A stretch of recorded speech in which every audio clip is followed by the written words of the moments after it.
Selamun aleyküm. Bu akşam mezat yapacağım. Havalar ısınmış, yazdır, sıcaktır. Elimizde çok güzel kuşlarımız kalmış. Böyle maşallah. Bunlar öyle bizim meşhur çiftlik kuşlarından öyle özel bir takımdır. Kim yakalarsa kendine efsane kuşlar yakalasın. Ve bunu belirteyim. Ben emin yaşından kuş almadım diyenler varsa bu akşam bizi böyle bir takipte kalsınlar. Sepire kuşlarını bir göster. Takipte kalsınlar. Öyle güzel, halkımıza özel böyle beynelmine kuşlar atacağım. Yeter ki yakalayan abi kardeşlerimiz böyle bir nebze de olsa, bir kırtık da olsa öyle kuşçu olsunlar. Böyle padişahlardan yakalatacağım. Bizim başkanın kuşlarından var. Bizim Mardin kuşlarımızdan var. Böyle maşallah Allah sağ etsin. Bu kuşlar 30 metrenin altını görmezler. 30 metre 50 metre arası oynayan takımdır. Kuşlarımız böyle muazzam bir takımdır. Bunlar bizim başkanın kuşlarıdır. Aynısıyla burada da devamı da vardır.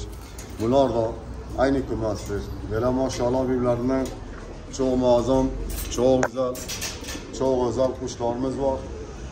Ben emin yaşından kuş alamadım diyenler gelsinler abi. Hele bu beyazı buradan çıkarsana. Aç kapısını.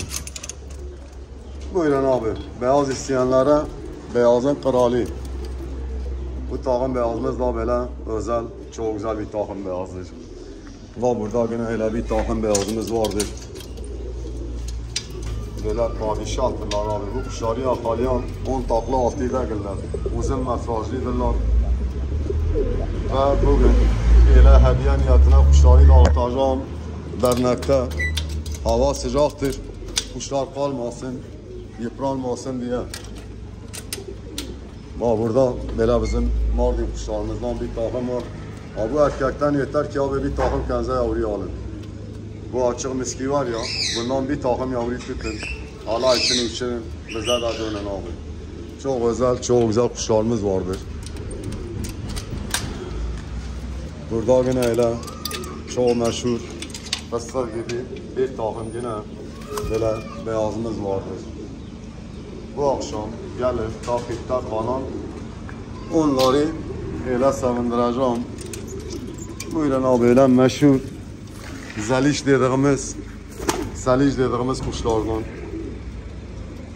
Bu kuşlar özeldir.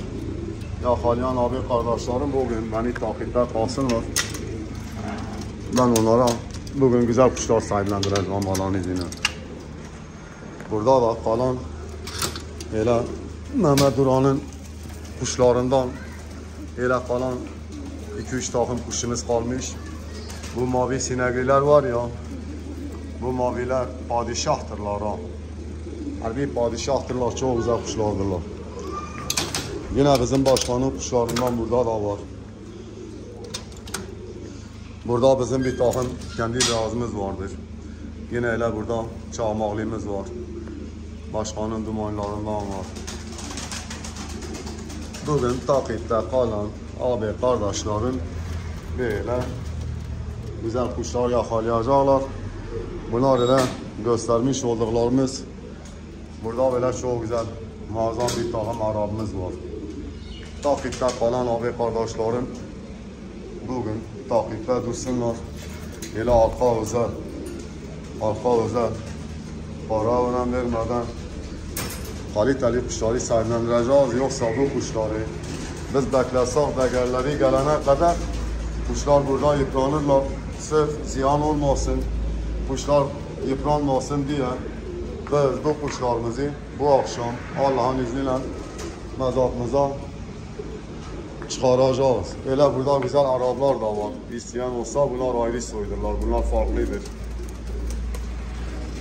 Selametle kalın. Kendinize iyi bakın. Allah'a emanet olun.